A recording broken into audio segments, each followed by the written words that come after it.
You going with the old Moscow Mule? I'm going with the Got some vino, huh? exactly. Thought Nice. this was a sophisticated podcast. Hey, What are man, we it what are we is. talking about here? Hold It on a minute. it Now do is. It's I? not a plastic cup. I know it looks like you're drinking a Moscow Mule. Hey, man, how you been? Doing all right, brother. How's this sound? Is it gonna work? Yeah, you're good. You're good. So, well, I appreciate you coming on, man. I know we've been talking a long time for about getting together and doing some more stuff. And Yeah. when I sent you the text the other day, I appreciate you agreeing to come on, and I definitely have a bunch of questions to run by you and ask you.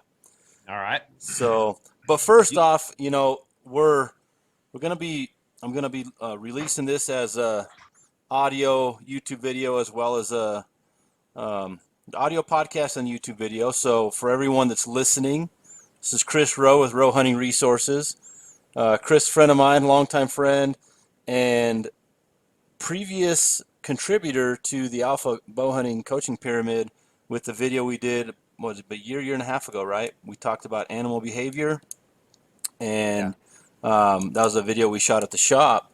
But Chris, give the listeners and viewers a little bit of your background as far as your history, your education, and kind of what you're doing now. All right. So, yeah, like most people. Well, I guess you know what? That's kind of funny. I just said these days you really can't say like most people you grew up hunting and fishing because there's a lot of people getting into hunting and fishing that didn't grow up doing it. So anyway, I did. I grew up in a rural community. My relatives had a dairy farm, and so my grandfather was also a wildlife conservation officer, game warden, upstate New York, Finger Lakes region. And so I grew up. He got me into turkey hunting and fly fishing, and my uncles were out hunting, and so I just tag along with them, and so just kind of got into hunting and fishing in a big way that way. Really started to play when I was a kid about calling, and just became passionate about animal behavior and how they were communicating and why they were doing what they were doing. So I knew early on that I wanted to be a wildlife biologist and work in the world of wildlife when I grew up, so to speak. And so that's the direction I went. I was in the military for a little while, but I ended up getting out and finishing up my degree. And while I was finishing up my wildlife biology degree, I ended up in Colorado at Colorado State University.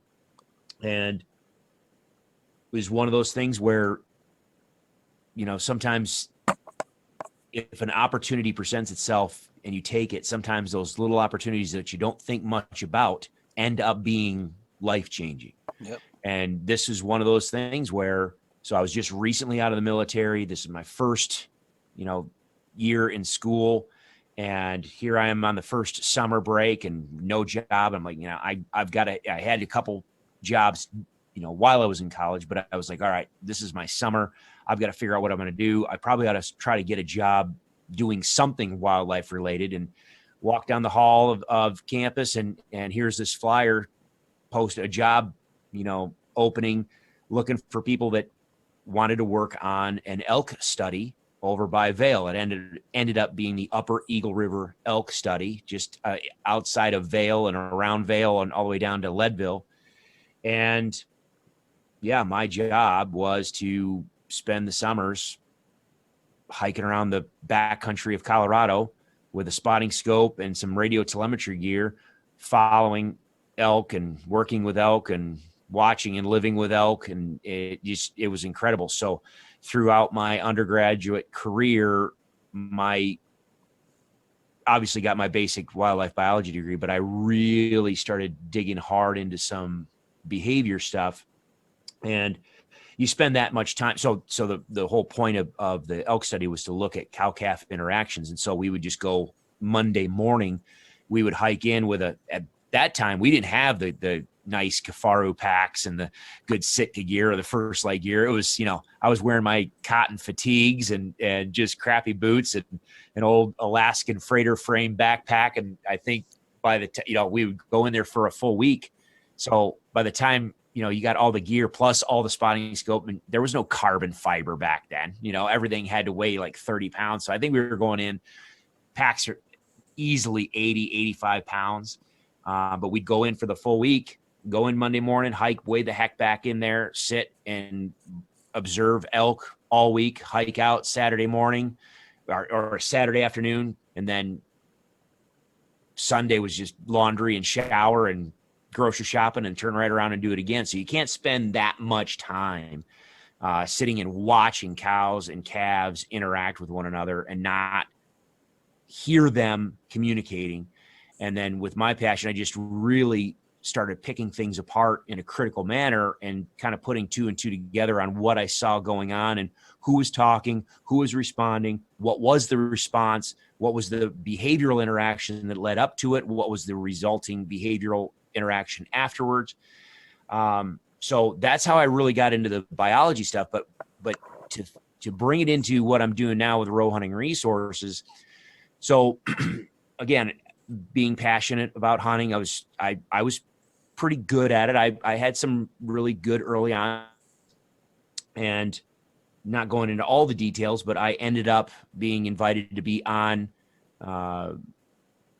the Primos hunting calls pro staff back when Will Primos owned the company.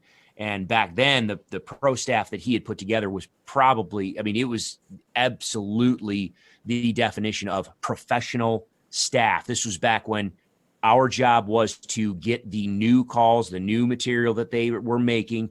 They would send it to us. Some of the prototypes they would send to us, we would test it. We would help tweak it. We would help perfect it. Then it would go back into production. Then they would send it to us. We would use it in the field.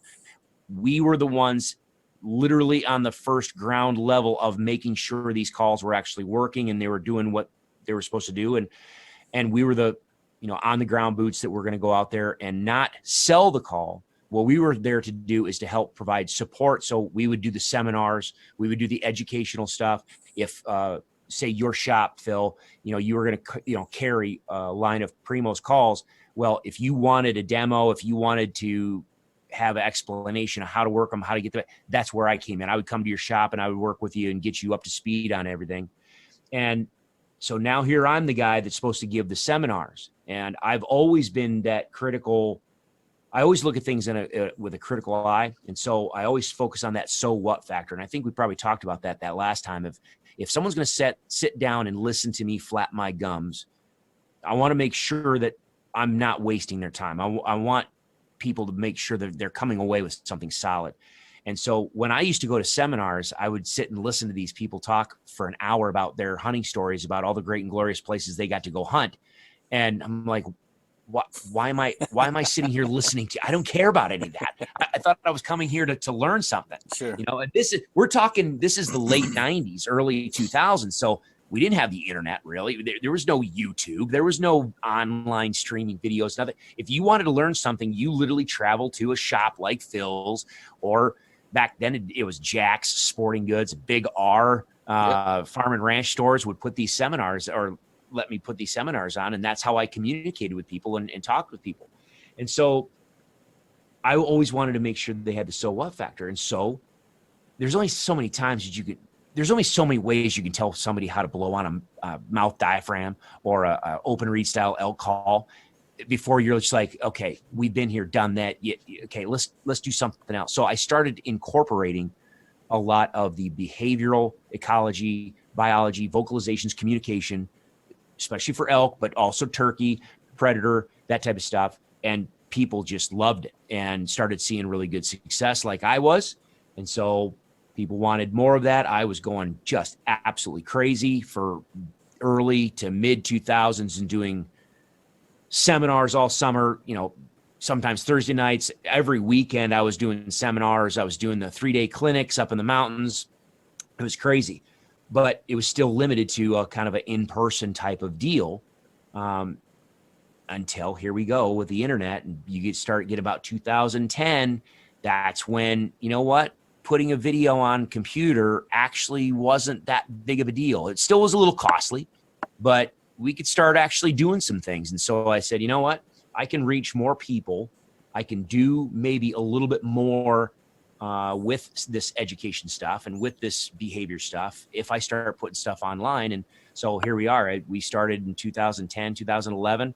We built some educational modules, the Row Hunting Resources website, where people can go subscribe, and it's basically an online library of educational videos with a heavy focus, especially the elk stuff. It's a heavy focus on actual video of elk doing elky things, so you can actually, anybody can flap their gums at you, and I can tell you what an elk is going to do, or how they're going to behave, or what they're going to say. But I want to put an elk in front of you in high definition with good audio, and you can say, okay, listen to what she does. Look who she was looking at. Look who responded. Look how they responded. Now let's talk about that vocalization and using that vocalization with a certain call for a certain purpose. And so there's a whole pile. I think we're about 50 hours worth of video in that right now. And I've got a turkey module too in there. There's a deer one, but that doesn't have as much. The elk is absolutely the flagship, and then the turkey's good for beginners. But so that's what we're doing now, and that's on the online side. And then, Phil, I'm out here in Northwest Kansas now, managing some properties for habitat. So for whitetails, turkeys, I'm managing that, trying to manage the herd. I'm running all the hunts out here, and then doing also consulting for other landowners, helping them develop their habitat and their properties as well. That's literally what I got done doing today. That's why we're doing this at night now.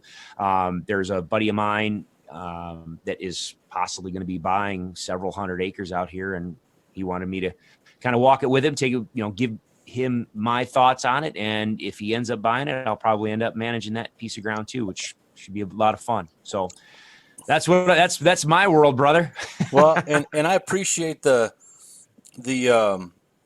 intro with that detail, because obviously you and I have had many conversations, because my favorite animal to hunt's elk, my second's whitetail deer, and It's something that we can talk sometimes and go down different rabbit holes, because I'm very excited.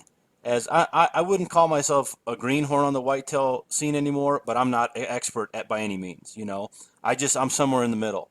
And hearing from someone like yourself that gets to work the land, gets to work with hunters, and you're coming from a background of wildlife biologist, man, it's a great resource. So selfishly, thank you for entertaining my phone calls sometimes, but also for what we're looking to do here is bring that perspective and, to tie it in. So before I go off into what I'm wanting to get into, rowhuntingresources.com is a great resource. I've been on there for 3 or 4 years now, and I tell you that the biggest thing I took from it is I'm not what you would consider a polished calling person, like competition calling person.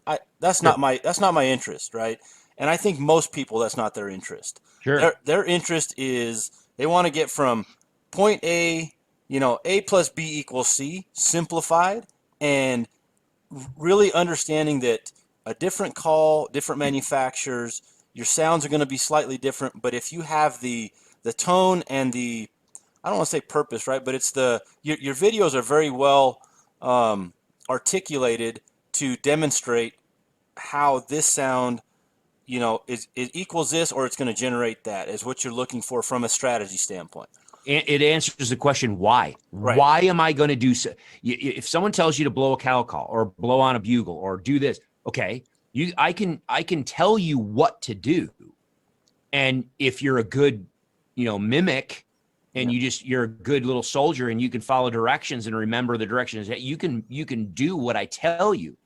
But if you don't understand why I'm telling you what to do, then when something changes on the landscape that you're not expecting, you're not going to have the ability to adapt, to change, to understand the underlying principles to where you can go, it changed a little bit, but I understand what's going on, so I can change this way and I can move this way. What you're getting at is a lot of people, and this is absolutely true, everybody wants to be an effective caller. We want to be able, if we're going to go out in the landscape and we're going to call, we want to be effective in our calling, and we want to call an elk. I want to take it one step further and say, I want you to be an effective caller. I want you to be an efficient caller. Right. You, my philosophy is much different than what you get with a lot of other folks, in the fact that I will all of what I talk about is from a standpoint largely removing testosterone completely out of the equation. If you're dealing with a rutting bull, one day you might just give him one cow call and he runs you over. The next day you do the exact same thing and he couldn't care less and he's just ignoring you. What the? So forget about testosterone. What do we know about base level communication, base level vocalizations, the base level interactions of animals that they're doing stuff in February, that they're doing in June and July, that they're doing in September, and they're doing in December? If you can get to those base ones, it doesn't matter what the testosterone is doing with that bull or the estrogen is doing in that cow. It's irrelevant. Now we can play with it, but if you can neutralize that, now you can tap into that real deep part of the brain where you are not limited by having to play to the emotion of the animal. You can literally go in and efficiently, surgically tell them exactly what you want them to do. And so you don't have to call as much. You don't have to call as loudly. You don't have to get the animals fired up, because most of the time, now I may start hunting a little private ground a little bit more, but most of the time I've been, almost up until this point, nearly everything has always been on public ground, over-the-counter units, maybe a limited draw unit here and there. But if you're out in public ground, you've got other people out there too. The more you get a bull fired up, bugling, the more you're calling, doing stuff, you're just attracting attention and other people are going to hear it. Now you've got more competition from other hunters on the landscape. No, I want to be able to hear it, figure out where the animal is, move in, and just essentially surgically tell that animal what I want them to do, so that way I can hopefully put them where I want them, or at least have them respond to me vocally so I can keep up with them, or I can locate them, or whatever it is. But I want people to be not only an effective caller, but an efficient caller. And that really mimics what we've been trying to coach on the Alpha Bow Hunting side. So, and that's why I've been so excited to want to continue the process of the dialogue and just picking your brain from different directions, because what we do, again, on the shooting side and on the archery side, is trying to take things at face value and then take it a step or two further, right? Don't settle for I'm going to shoot my bow through the chrono and I know I've got 75 pounds of kinetic energy at the chrono. Okay, what is it doing at 60 yards? That's what I need to know. Now I've got a expandable broadhead I'm putting into the equation. I'm losing more energy, and it's where am I? Most people don't know that. So trying to help people get to that is where we're doing the same thing. And I got to tell you, I listened to your episode with on Kafaru Cast the other day you did with Aaron, and so many great topics there, right? I was at times listening to that episode, and on the social media side, I was like, yes, that's how I feel to a T in certain respects. But even on the private land side, I mean, you brought up private land, right? Here's my take. I hunt some private and I hunt some public. I've hunted in multiple states. I've hunted New Mexico, Kansas, Nebraska, Colorado, and Texas. And I'll tell you that specifically Colorado, last year I drew a limited tag hunt. I had 3 preference points, drew a tag where I had access through private land to hunt BLM. And I hunted both properties, right? I tell you that the perception of some people with the private land thing kind of drives me nuts, because if people haven't had the opportunity to hunt a lot of private land, they just assume the grass is greener, right? And Correct. And I think the way you articulate is like there's less pressure, but the animals are still animals. The behavior doesn't switch. They don't flip a switch when they jump a fence, say, we're on private property now. I don't have to act like an elk anymore, right? They associate certain areas and regions with less pressure potentially, but they don't stop acting like animals, you know? And that's one thing with me. It's like, if I ask 100 people, hey, if I invited you to come hunt private land with me because I have access, what are they going to say? Yeah. 99 of them are going to say yes, right? Hell yes. So for so many people to have a negative stigma towards hunting private land frustrates me, because I think that as hunters, we're trying to do the best job we can to get the best opportunities. They have a negative stigma of other people hunting Right. private land. When they get to hunt it, it's different. You're right. Correct, sir. So Yes. so that's where I just want to say that I've hunted both. I've been Yeah. successful on both. I tell you that when I've changed areas like going to New Mexico, I hunted New Mexico I think for 5 or 6 years and I got one shot opportunity and I hit a freaking branch. And that was after 5 or 6 years because it was different than hunting Colorado. But I tell you, after I kind of learned the different area, learned the different terrain, got a feeling of how to approach different animals, then I started filling tags, in that area, in different parts of the state, mind you, not private land, Yeah. and even in very, very difficult to hunt areas. So it's something that I think I've got a pretty good perspective on elk hunting from a couple states perspective. And I'll tell you that the difference that I see with public land and private land is at times there's better potential, whether it's trophy potential or whether it's not dealing with hunter pressure on private Absolutely. land. But the elk or the deer or the pronghorn, they are what they are. And I think Yeah. that other than having a general concept that it's slightly less pressure potentially by certain areas, there's sanctuaries, if you will, because they've never seen a human in this certain drainage or whatever the case is. Um, I just they don't know that what's private and what's public. They don't have any freaking clue. No, it's the same. I always look at it and I equate it to the same way of, people don't have a problem with putting in for limited licenses, Yeah, putting in for a draw unit. Why are you putting in for a draw unit? Because you want less hunter pressure sure. and either a larger population of animals, or oftentimes you want to go hunt there. It's not a larger population of animals, but you have more bulls to cows, which means you might have an older age class bull in there that you might be able to chase, and you have less hunting pressure. Well, that less hunting pressure is going to be identical. What you see on a limited license hunt can be identical or even better than what you might even find on a private land hunt, depending where it is. I had an opportunity to work with a buddy of mine in New Mexico. This is the only time that I've hunted elk that I can remember on private land, and this was a New Mexico tag back in this years ago. He had leased. It was a buddy of mine that outfits down there. He leases about a 30,000 acre ranch that is very well managed for cattle and elk. I mean, it's an awesome property, incredible. But he was also leasing this other, basically it was, it was 1,800. Yeah, no, it was 1,800, a little over 1,800. So it was 3 square miles. Okay.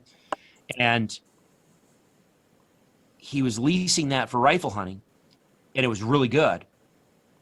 This was going to be the first year he was going to pick it up for archery. But because he picked it up late, he didn't have any archery hunts booked. So he let me come in by myself.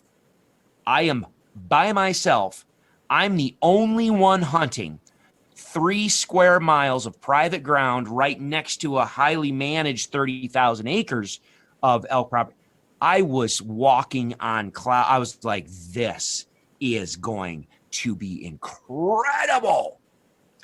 And like you, I hunted all 2 weeks, and I had one shot opportunity at the far back corner that I called an elk across that little corner, and I just made a bad shot, missed him. Why?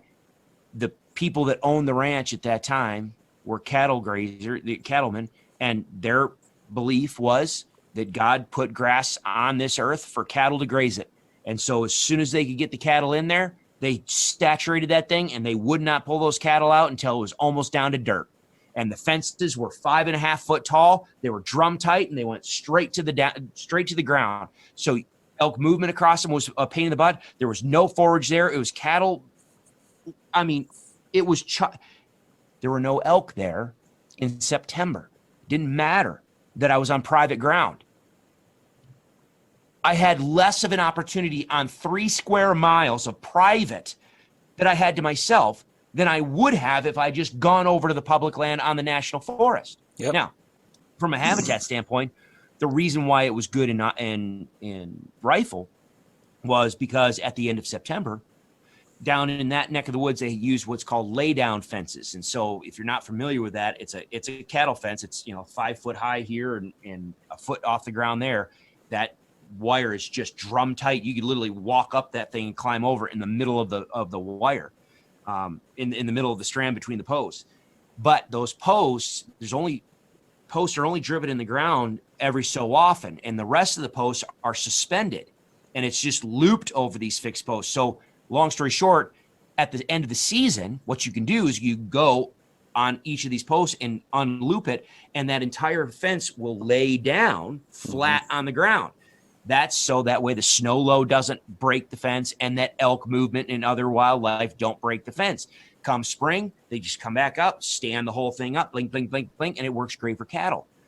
The other thing, too, is at the end of September, those late September rains, most of the grasses that were in this area were cool season grasses, bluegrasses, fescues. So the cattle would graze it off. They take all that dead material off and anything growing gone. And then the cattle are off. The fences get laid down. And here come 1, 2, 3, 4 different rainstorms over that whole area. All that new grass pops back. Now you've got 3 square miles that looks like a irrigated golf course.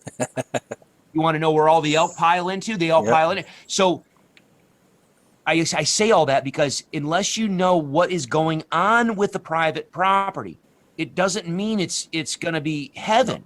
And quite honestly, when I did live in Colorado, I was very politically active in sportsmen's policy and politic issues. I was very active down at the state capitol pretty much every week for 1 or 2 plus days on, working at the legislative level on policy stuff and working with the DOW and agencies and organizations. And, in Colorado, you talk about landowner preference or, landowner tags, and man, people get grumpy over that. And they just, no, the landowner should be doing it. And they shouldn't be able to get that. And they shouldn't be getting this, that, and the other thing. But then out of the same breath, they're bitching and moaning that, well, that landowner's not letting anybody hunt, so all the elk are going down on that landowner's land, and they're all staging down there, and we don't have access to them. Well, okay, now hold on a minute. So either you don't like people hunting, because like you said, and I guess I jumped forward, people have this stigma about, oh, well, it must be nice. You were, nice bull. Oh, okay, nice bull, but you were on private, so of course you should have killed that. Okay, if you're going to chastise somebody or just castigate, or if you're going to talk down and mock somebody or just poo-poo somebody that went over there and hunted on private land, then you better not be the same person that's going to go over there and bitch a fit about that landowner not having people on the land and all the elk piling into the property. Which one do you want? Right. Do you want people hunting the private land to create disturbance so the elk actually want to leave the private land and go back out on the national forest? If that's the case, if you would like to have equal disturbance on the private as you would on the public, then that means you have to have people on the private hunting. You should be applauding. You hunt private land? Good. Get the hell out of the public. It's less pressure on public for me. So it just, sometimes I think that the driver for the discussion around public versus private land is just nothing but jealousy. It's very much jealousy with ignorance. And it's sad because done right, you want more people hunting on private land to A, affect harvest, and B, to create that disturbance to where there isn't necessarily a sanctuary effect on the private versus the public. You want to have people in there. Now, granted, guess what? Life is not fair. We all don't get an equal opportunity to go hunt the private land. I'm sorry. It's the way it is. I don't live in at the moment, we don't live in a socialist freaking country. I know where it's going, but at the moment, it's going to be an unequal distribution on who gets to hunt the private ground. That's fine. Guess what? You might have a boathouse somewhere. I don't have a boathouse. I don't even have a boat. Maybe you go out on the lake and you go water skiing and tubing and fishing on the lake. Guess what? I don't. Yeah. So I think that's BS that you get to have that boat. Why can't I go out and use that boat? Why can't I come to your house, grab your boat, and go take your boat, go fishing and skiing like my friends? Okay, it doesn't work that way. So we're going to have an unequal distribution on who gets to hunt private land. And if there's some people that want to pay for it, if there's some people that have family, if there's some people that bought the land and they're have fee title and they're the ones working the ground and paying the tax nut on that thing, well, guess what? They ought to be able to hunt that ground. And I think there should be people hunting that ground. And I just wish we could all just, why can't we all just get along? But I do. I wish we could come together as sportsmen a little bit better and be like, dude, if you've got access to private land, because that means you don't have to be on public ground.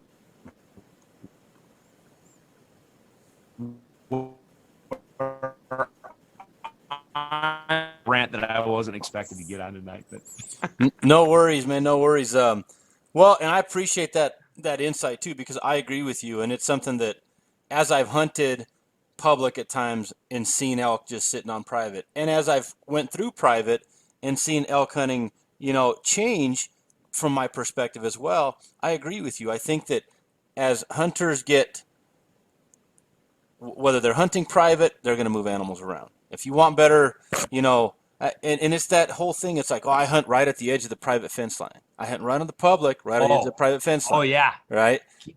Keep talking. And it's one of those things that's like, well, hey, you know what?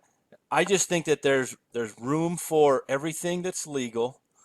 Everybody's going to have perspective, their own opinions, and I'm just with you that I just want to know that, in 20 years or 30 years, my kids can still hunt, and exactly. If it happens to be only based off of private land because that's the way things have went, man, it's going to be a sad day, Yeah.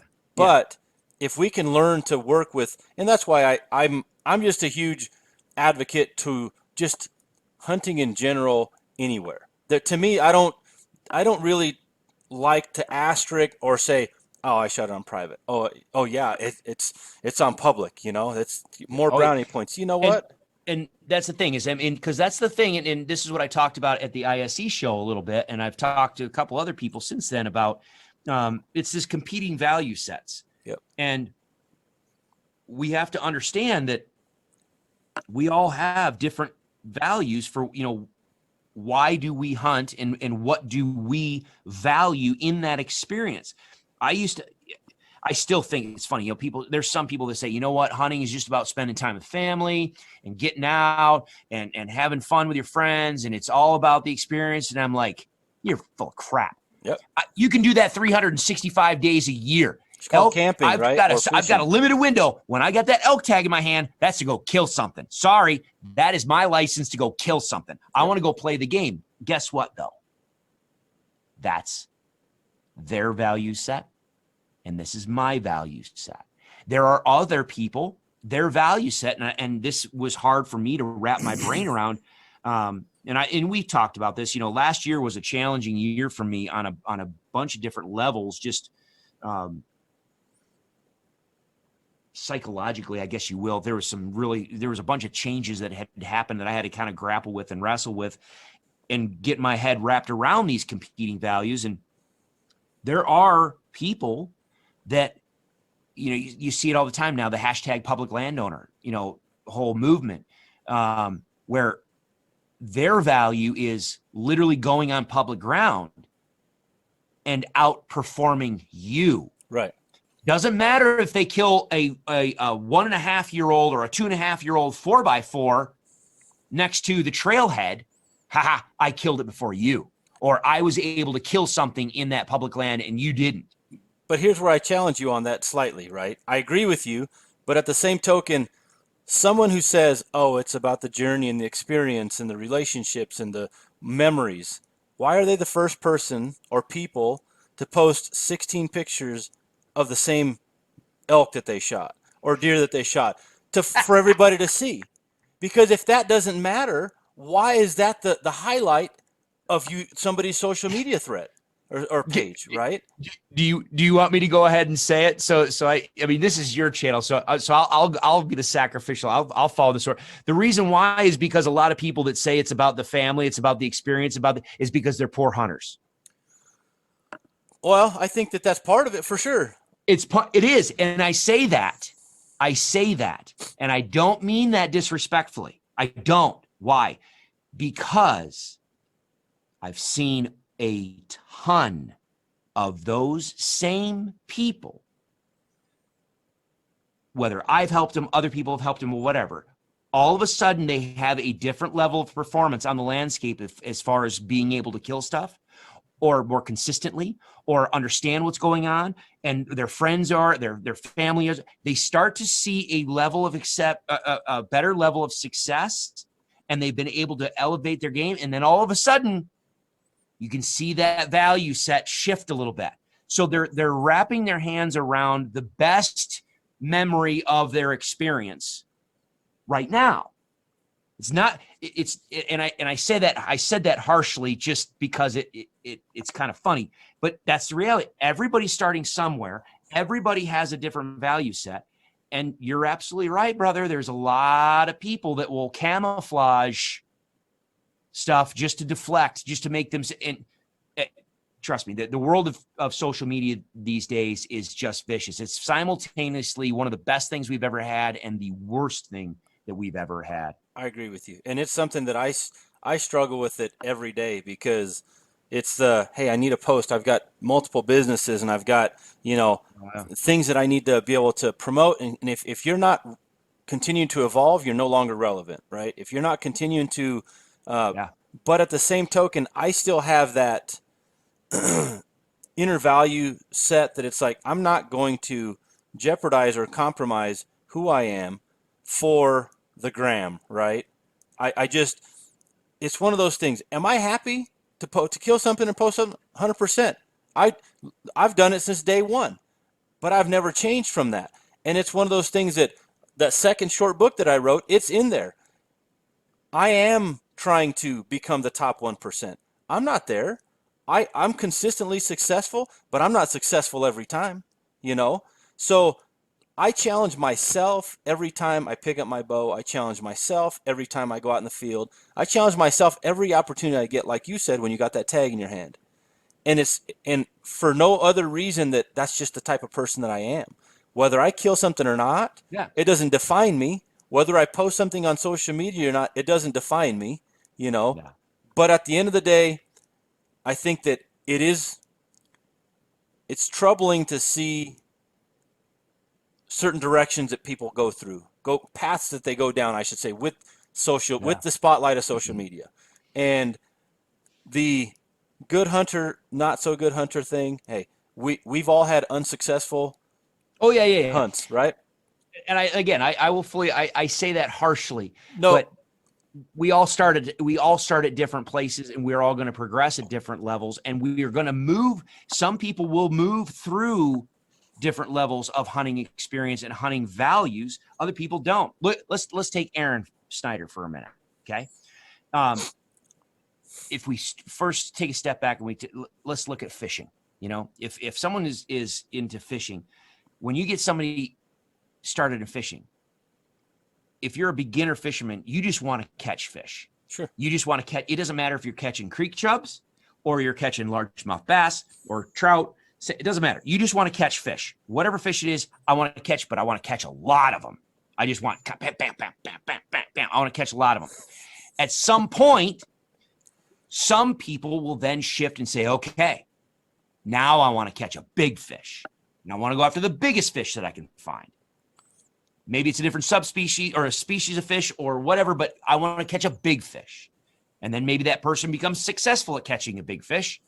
And then some people will move beyond that and say, you know what? I want a challenging fishing experience. I'm going to pick up fly fishing, or I want to do a different, more challenging experience in fishing. And then some people will move beyond that and then say, you know what? I just want to kick back and just relax and enjoy, because they've been successful across their life, their fishing career, to where they don't have anything else to prove. And so they just want to sit back and be like, yeah, maybe I'll teach, or maybe I'll bring other people in, or I'll start to give back, or whatever.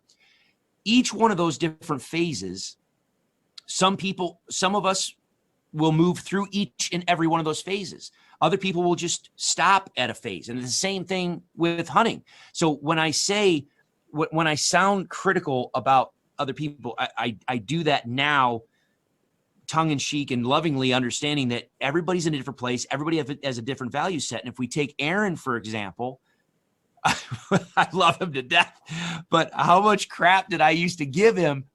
Because the guy can go anywhere on the mountain. Physically, he can go anywhere on the mountain. He can go for weeks at a time, and he can go fast, efficient. I mean, the guy is good, Sure. Physically fit, strong. That is what he does, lives in the mountains. So he has zero limitation on getting himself wherever there could be a large bull elk, a older age class animal or whatever.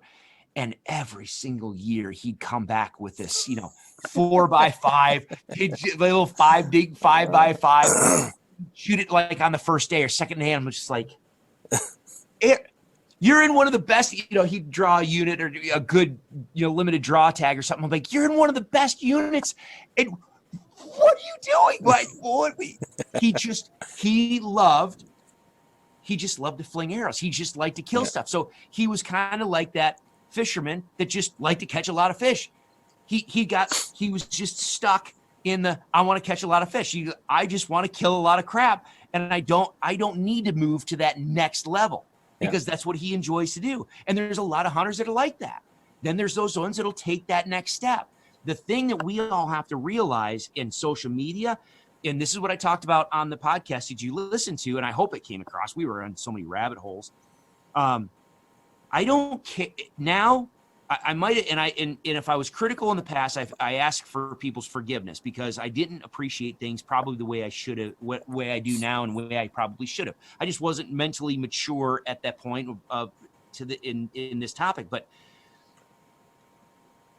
as long as a person is portraying themselves, their experiences, you could say success, but if they are portraying themselves in a genuine manner, I don't care what you do. Sure. And I will high five you, go for it. You want to hunt a high fenced ranch? Okay. I don't care. We can have a discussion about disease and all sorts of, that's fine. I don't care. But if a person is going to hunt on a high fence ranch and he or she is going to portray that honestly and genuinely, okay. If you are a person that has killed one big elk in your life and you are proud of that thing and you are just going to post that picture every other day for the rest of your life, okay, just we all understand, but be genuine about what you're doing. I think people get in trouble and the conflicts start to arise. And what I really had I was struggling with previous to this, I am in a world, we are in a world where we know personally, we know a lot of these celebrities and social media influencers. We know them. We've grown up with them. We have history with them. We know where they hunt. They may hunt around us or next to us or in the same unit. And we know the truth of what is going on in their life. And then we look at their social media page and we're like, that never happened. Yeah. What you just said there never happened. That's the same deer that you brought by my house. And you told me the story, and now you're on social media saying what? That's fraud. That's fraud. And I think that's where people start getting tripped up. I mean, goodness gracious. And again, it's not just, did you see the latest celeb guy that got pinched for wanton waste, poaching a deer, or illegal baiting in, what was it? You know what I'm talking about? Have you seen that? I have not, no. Oh my gosh. It just blanked. It'll come to me. Very prominent outdoor channel or sportsman channel TV personality, deer hunting, and had a camera crew and got nailed. The two people that he hired and was working with had them go out and illegally bait a field. He goes out and shoots the deer, gets it all on film, drags the thing over in the ditch and walks away. Oh shit.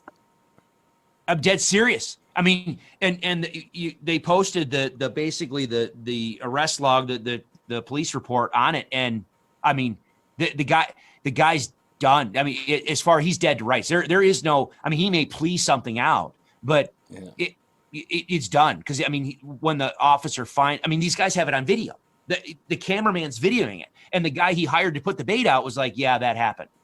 Mm-hmm. So. And then when the officer interviewed him, he was like, okay, yeah, well, because he tried to lie about it first. And the officer's like, listen, I've got the pictures. Here's the deer. Here's what it is. Here's where it's laying. We can go out there right now. And he's like, oh, yeah, well, I made some stupid decisions. I made some bad decisions. Dude, what are we doing? Yeah. What are we doing? For what? For what? Well, and that's where, I don't know, man. I mean, it's like I said, and I'm with you. I don't care of the, I'm with you. If somebody wants to shoot every doe that walks in front of them, if it's legal and they have a tag for it, I don't care. I don't keep score. You know what I mean? I don't keep score with other people, I should say. That's not, I try to be, especially, with what we teach, like when we do our all-day workshops, for example. One of the first 10 or 15 minutes is about goals, why we're here, and expectations. And I'm just telling people, and I specifically bring up social media. I said, we are under a spotlight as hunters because of social media.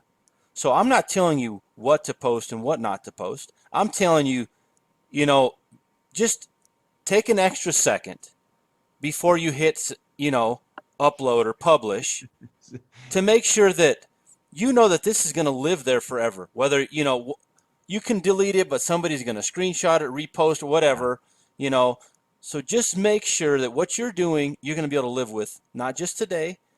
Maybe you're going to be a father or a mother in 5 or 10 years. And what about when your kids see that, if it's something that's just not smart. So if somebody wants to post the success pictures multiple times, I just brought it up from the standpoint of when people say, I enjoy the journey. I enjoy the process. And again, I wrote it in my book. The thing with bow hunters is we get to enjoy the journey, which is as good sometimes as the kill. We have the best end of the stick. It's like I also put in there, it's like if you're going on vacation and you say, we're going to go to Disneyland, we're going to go to California. Who wants to talk about the freaking 14-hour drive to get there? Nobody. The journey sucks. You know what I mean? It's once you get there and you get to experience everything, and then you're back sitting in a car driving home where, it's hot and sweaty, you don't have no room to move, you get tired and cramped. That part sucks, man. You know what I mean? So as bow hunters, I'm not touching you. Quit touching me. I'm right? not touching you. And I remember those road trips as kids. But what I'm saying is, as bow hunters, we get to enjoy the journey.